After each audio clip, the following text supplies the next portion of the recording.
देखिए बेटा, एक्सरसाइज 6.1 का क्वेश्चन नंबर फर्स्ट है। इसमें किस तरह से करना है बेटा, देखिए सबसे पहले इसमें गिवन है A B parallel C D, A B parallel C D और C D parallel E F, C D parallel E F, ये गिवन है। अब यहाँ पर बेटा जो है हमको फाइंड क्या करना है, और गिवन में क्या है, और आपका जो गिवन में है वो ये है y ratio z is equal to 3:7, ये इसमें गिवन है। अब इसके बाद टू प्रूव, जो हमें प्रूव करना है वो क्या करना है बेटा, x प्रूफ करना है, राइट।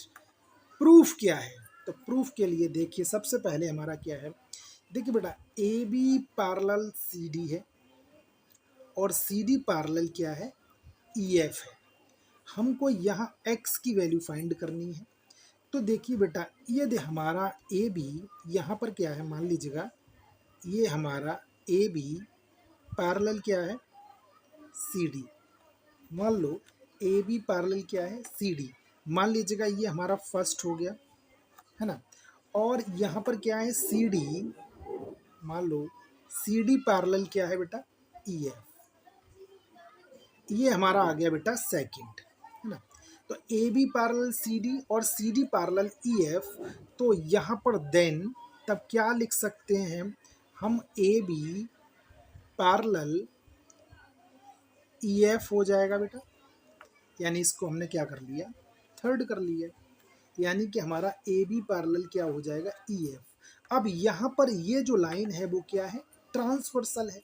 तो ट्रांसवर्सल है इन दोनों का, जब ये ट्रांसवर्सल है तो ये वाला जो एंगल होगा वो इसके बराबर हो जाएगा। मान लीजिएगा इस नंबर को हमने क्या कर दिया, डिलीट कर दिया, ये वाला पोर्शन आपने क्या कर दिया, डिलीट कर दिया। तो angle X is equal to angle Z, तो आपने क्या लिखा, angle X is equal to angle Z हो गया। और ये जो जेड हुआ ये आपका कौन सा हो जाएगा, क्योंकि ये पैरेलल लाइन है ना, ये ट्रांसवर्सल लाइन है, तो ये हो जाएगा ऑल्टरनेट, यानी कि ऑल्टरनेट इंटीरियर एंगल, है ना, ऑल्टरनेट इंटीरियर एंगल, ये बराबर ये हो गया। अब देखिए हमारा यहाँ y is equal to Y ratio z है ना, y रेशियो z 3:7 है।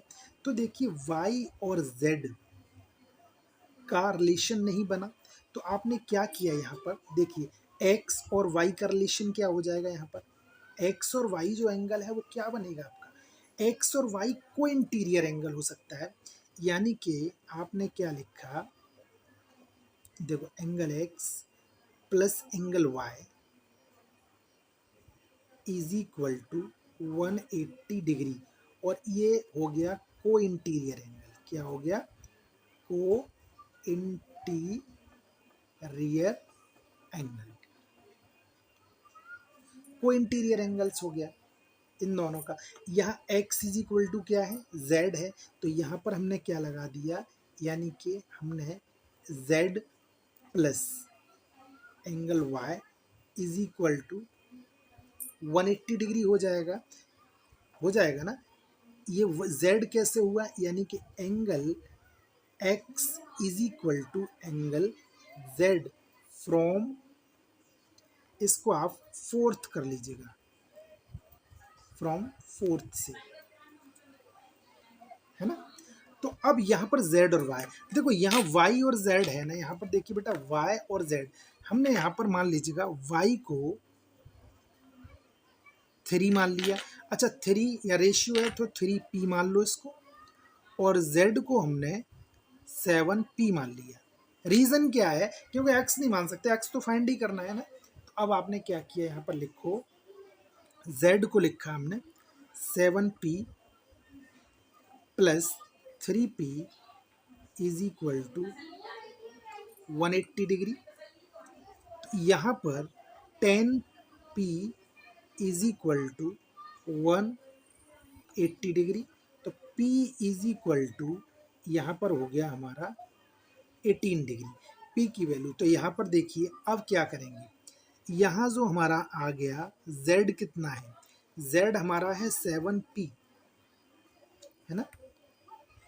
मान लो ये z is equal to 7p, तो आपने क्या किया, z is equal to 7, p की वैल्यू 18, 126 डिग्री आ गया 126, और यानी कि y की वैल्यू क्या आ गई बेटा हमारी, यानी कि सॉरी x की वैल्यू फाइंड करना है, तो यहाँ पर जो वैल्यू आ गई बेटा वो हमारा क्या आ गया, यानी z की वैल्यू 126, तो z इज इक्वल टू क्या है, यहाँ पर देखो बेटा z इज इक्वल टू क्या है, p, तो आपने z is equal to x, तो क्या लिखेंगे, x इज इक्वल टू भी 126 डिग्री। ये आपका क्वेश्चन कंप्लीट हुआ।